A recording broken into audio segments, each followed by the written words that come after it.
بسم الله الرحمن الرحيم. الحمد لله الذي أنزل على عبده الكتاب ولم يجعل له عوجا قيما لينذر بأسا شديدا من لدنه ويبشر المؤمنين الذين يعملون الصالحات أن لهم أجرا حسنا ماكثين فيه أبدا وينذر الذين قالوا اتخذ الله ولدا ما لهم به من علم ولا لآبائهم كبرت كلمة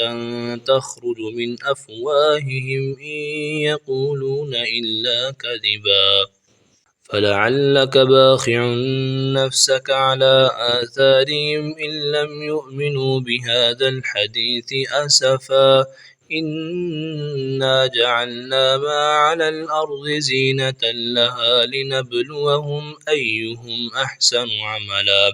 وإنا لجاعلون ما عليها صعيدا جرزا أم حسبت أن أصحاب الكهف والرقيم كانوا من آياتنا عجبا إذ أوى الفتية إلى الكهف فقالوا ربنا آتنا من لدنك رحمة وهيئ لنا من أمرنا رشدا فضربنا على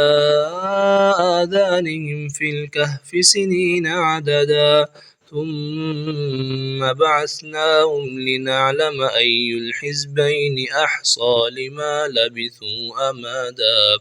نحن نقص عليك نبأهم بالحق إنهم فتية آمنوا بربهم وزدناهم هدى وربطنا على قلوبهم إذ قاموا فقالوا ربنا رب السماوات والأرض لن ندعو من دونه إلها لقد قلنا إذا شططا